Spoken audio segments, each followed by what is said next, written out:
Hello and welcome to Build Your Mental Fortitude, Mindfulness for Entrepreneurs. My name is Chris and I'll be taking you through this online course. Let's get started. So what is meditation? Meditation is a technique that is intended to encourage a heightened state of awareness and focused attention. The technique you're about to learn will allow your mind to easily settle inward. You'll naturally experience the most silent and peaceful levels of your own awareness. It is unique as it involves no concentration or focus.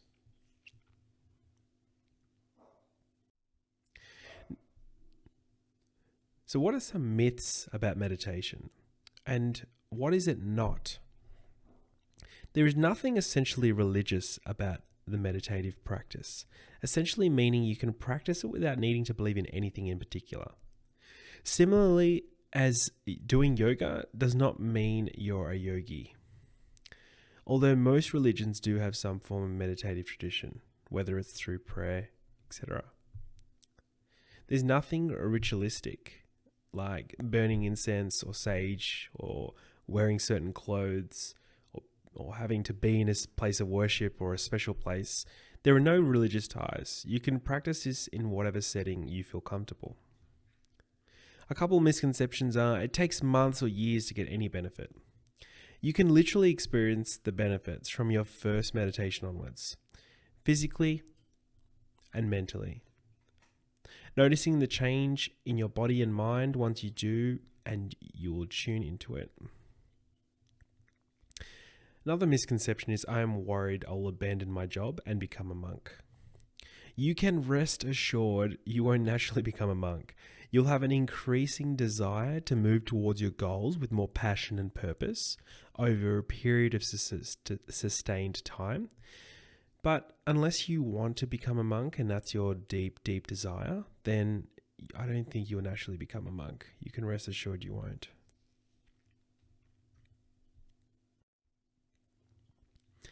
So why practice meditation?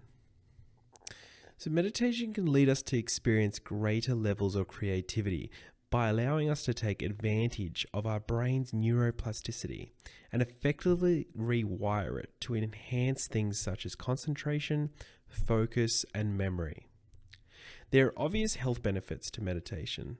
Some of these include increased self-awareness, better stress management skills, improved emotional well-being, better management of symptoms of conditions including anxiety disorders, depression, sleep disorders, pain issues, and high blood pressure.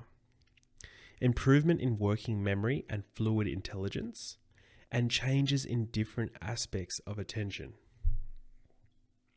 The benefits, particularly for the entrepreneurial journey, are truly amazing. The level of clarity, creativity, focus, and reduction of fears and anxieties is absolutely paramount for a successful journey. The reality of business is that it has all four seasons encompassing. In terms of weathering the storm, the droughts, the rapid growth, and when everything freezes and you can't seem to gain any traction. Your ability to navigate with a razor-sharp focus and the ability to make decisions on the fly that align with the vision and overall strategic outlook is imperative. Thinking outside the square and the ability to cultivate and sustain a growth mindset requires a creative mind that is free from fear, anxiety, worry. Meditation allows this by rewiring your brain into a theta state.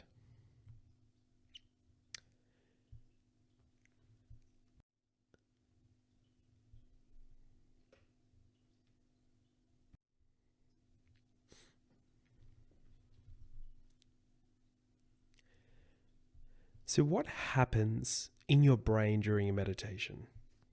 There was a study done by a Norwegian University of Science and Technology, the NTNU, where they measured the electrical brain activity during non-directive meditation, essentially using a cap to measure the level of electrical activity. Now, previous studies have shown that theta waves indicate that deep relaxation occur more frequently in highly experienced meditation practitioners The source is probably the frontal parts of the brain, which are associated with monitoring of other mental processes. Then there's alpha waves, which were more abundant in posterior parts of the brain during meditation than during simple relaxation. And these are characteristic of wakeful rest. Delta waves, which are characteristic for sleep. There was little delta during the relaxing and meditative tasks, confirming that non-directive meditation is much different from sleep. And finally, beta waves occur when the brain is working on goal-orientated tasks, such as planning for a date or reflecting actively over a particular issue. The EEG showed few beta waves during meditation and resting. These findings indicate that you step away from the problem solving, both when relaxing and during meditation. And meditation yields more marked changes in electrical brainwave activity associated with wakeful, relaxed attention than just resting without any specific mental technique. Now, there's some natural resistance when it comes to starting meditation. I know personally, I had done this over and over again. I quite literally had this inner voice just saying, no, don't do it. What's wrong with you? This is too spiritual. It won't work. This is not going to solve any problems, etc.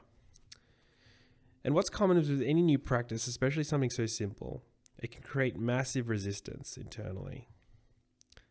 Like I said, a lot of thoughts of this is so dumb. This is some yogi shit. I don't have time for this hocus pocus. It's natural to experience this. The best part is to acknowledge that often when resistance presents itself along your journey of the pursuit of your own potential, there's generally gold on the other side of it. Be smart with each resistance that you encounter. Sometimes it's literally trying to warn you of dangers, like crossing the road. But with resistance, if I don't have time or any other reasons with actually no substance behind it, continue on and you'll find the benefits to be profound. Personally, I wish I'd learnt this 10 years earlier. Like I said, it would have given me a higher quality of life. Who knows what would have eventuated had I practiced earlier. I have my own regrets, but I've let them go and move on. Believe it or not, those resistance comments was exactly what I had initially, and took a whole new level of maturity to be able to get to go and learn how to do it. Another important combating of the resistance is to remember that most of your favorite actors and television personalities, professional athletes, particularly in the US, being in the NBA, NFL, NHL, UFC, the Navy SEALs, other special forces and branches of worldwide militaries, and an impossibly long list of CEOs and entrepreneurs, namely like Richard Branson and Elon Musk, there appears to be a trend of those who achieve and pursue their potential, and their discipline and ability to schedule this into their daily practice. If it doesn't feel right and you've done your research and still don't want to go on, there's obviously no pressure. Stop right now, continue on with life, and reevaluate at a later stage. Otherwise, let's move on. Now, setting the environment. This is crucial. So where to do a meditation? You can literally do your meditation anywhere and you won't be distracted. For example, don't do a meditation in a really busy place where you'll be bumped or asked if you're okay. Try and find a place free from distraction, and this will allow peace of mind without conjuring up thoughts of someone that is on the brink of disturbing you, where in reality, they're not. This deters from the depth of the meditation and allows for the anxious thought to grow from the start. At home, this is the most practical and ideal location for executing your routine, your meditation sessions, as most are more relaxed and comfortable knowing distractions are dramatically reduced. If people in your household are infamous for walking in, knocking, yelling, just inform them that your intention, or better yet, use your headphones or use noise cancelling headphones to avoid any distractions, and let them know. Don't disturb. In your parked car. This is a convenient location, as people seen in cars are typically undisturbed. Depending on where you park, avoid a location where someone is going to horn, tap on your window. Again, this can lead to anxiety and ruin your experience. This serves well, especially at work when your vehicle is accessible and within close proximity. You don't want colleagues interrupting. Public transport. This is possible as long as you're aware and conscious of the motion, of the bumps and announcements which may penetrate through your headphones. Personally, it works well on flights, and I tend to do this if I'm still wired from a holiday, before a holiday, or before arriving for a work meeting to put me into a peak state. Simply to relax before I try and get some sleep for an international flight. Keep in mind, if you're on a short transit, set an early alarm to make sure you don't miss your stop or you don't fall asleep completely. Outside and in nature. This is possible and you may achieve some great experiences, but just be aware of animals, birds, gusts of wind, rain directing burning sun after clouds have shifted, etc. I was a big fan until a few of those examples ruined my experience. It's fine and effective for a soft gaze meditation, but probably not ideal for the style of meditation in this course. Ideally, to be in your car to avoid any distractions which can ruin the experience. In summary, the main theme is to avoid distractions. When you're in a deep meditative state, the worst thing is to be disturbed suddenly by someone, something that can be avoided. This can also dramatically reduce the effect of the meditation and can also lead to a worse mental state than you had before you started.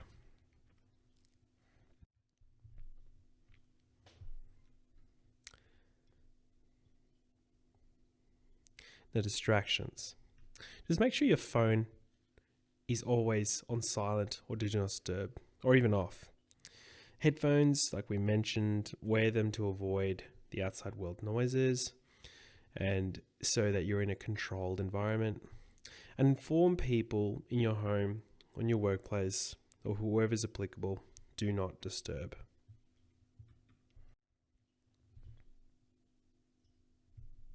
The frequency of the meditation. Now, ideally twice per day for 20 minutes, upon waking and again in the late afternoon, just before or after 5 p.m. The concept of compounding and the benefits. Like most things in life, repetition practice creates the opportune benefit of allowing your body to naturally habitually be in the state of flow. The same applies for the mind. The more you do the practice at the same time each day, you'll experience profound benefits in clarity and the notion of being guided and being more in tune with your intuitive and gut feelings, which are crucial for the entrepreneurial journey.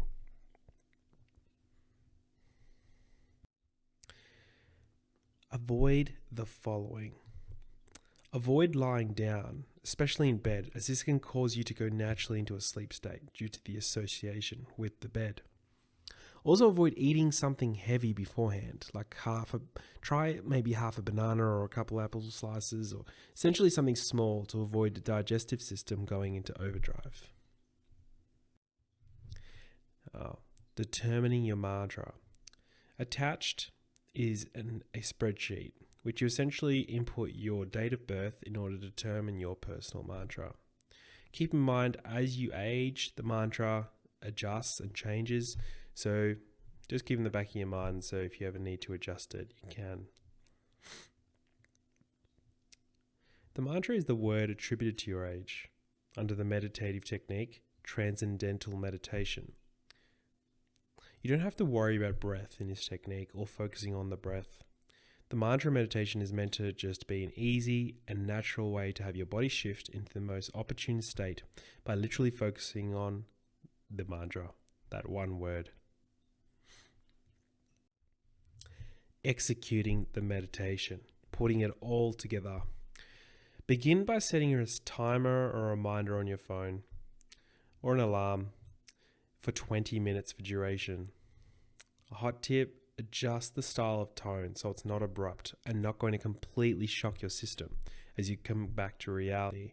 My recommendation is to adjust your timer alarm tone and set a short timer to test before carrying out your meditation. Get into your position. Ensure all external and uncontrollable factors are dealt with. Is your iron turned off? Did you leave the stove on? Have you informed people who are around you who are prone to disturbing you that you're about to be zoning out? Set the best environmental conditions so that you can attain peace of mind and get into a deep meditative state. As you begin to close your eyes, begin by just getting used to the darkness and stare literally at the back of your eyelids. Optional, roll them slightly upwards towards the center of your forehead. This aids visualization. Otherwise, straight ahead and rest the eyelids gently, rather than trying to block out light with a scrunched approach. After several seconds, whatever feels right to get acquainted, start to begin repeating your mantra in your mind with no repetition frequency or rhythm or speed, pattern or style. It's not a clear pronunciation, just a faint idea of the word.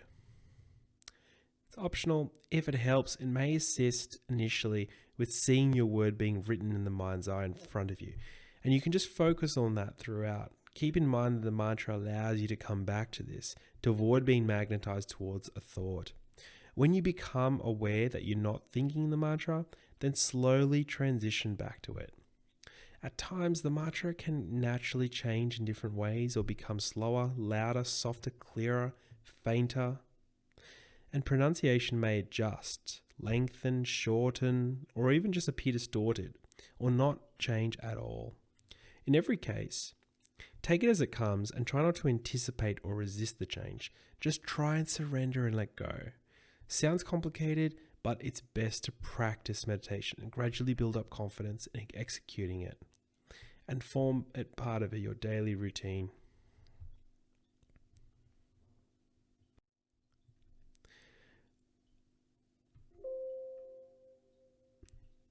For first timers, it's not uncommon for painful memories, thoughts and regrets start to stir up from where you had them stored or tucked away. Try not to allow you to experience a thought, i.e., try not to allow yourself to be carried away. The conscious observation of knowing this is what you're viewing and slowly and gently come back to the mantra. Visualize that thought going into a bubble, moving upwards, and you keep visualizing you, yourself, going deeper down as if you're in an ocean, but can breathe fine. The bubble of painful memories you've acknowledged and let go, it's in the bubble and it's going to the surface. This is common and may take some practice, as many students, and myself especially, initially found ourselves going with that thought and allowing that emotional charge. Conscious awareness is best to avoid fueling the thought. Observe but don't experience the feelings and emotions again if you don't need to. Just quietly come back to your mantra. It's also not uncommon to think, hey, I'm doing it. I'm meditating. If you believe and think that thought, then you're leaving the meditative state. And after all, you're thinking a thought and not surrendering and letting go by following your mantra.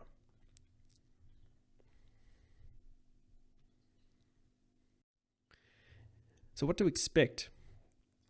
During meditation, you should feel numbness and noticing that your awareness that you're in a meditative state. Numbness in your limbs, your arms, your legs, like your overall body. You just feel like you're all in your head. Afterwards, be patient with the after effects. Again, you should feel a significant numbness in your limbs, which will come back, and you should regain feeling within a couple seconds of coming out of your meditation. You should feel a slight peripheral sensation. If you don't worry. Some students say the peripheral sensations, if your awareness has widened and sharpened, you'll feel more calm in otherwise stressful situations and appreciate the nature and moments during the day than you wouldn't have otherwise appreciated. Now, this all sounds fluffy, but the major entrepreneurial benefits as this promotes a grateful outlook, which still needs to be practiced and cultivated habitually. Others who are around you on a day-to-day basis may notice changes in you, your behavior, your comments. You may state more positive, more empathetic, less judgmental, more creative, and a greater understanding of feeling, I know what I need to do. It's just like, it's a knowing. It's almost like you just get guided towards what you need to do next. The most common benefits that have ever been experienced have been outlined. And don't worry if it's not in direct alignment with what was said or if it's unique. Everyone has a unique experience to it, but these are the most common.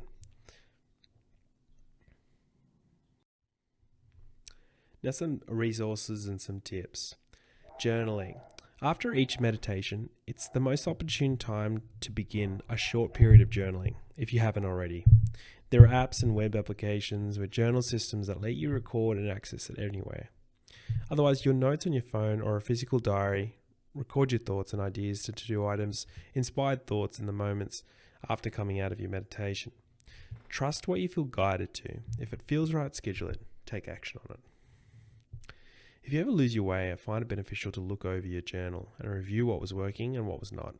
The most common culprit was the skipping of the meditative practice, which ruins the compounding effect and allows for the outside noise and anxieties and fear and worry of uncontrollable events and forces to bring you out of the present moment and tarnish your experience of enjoying the journey.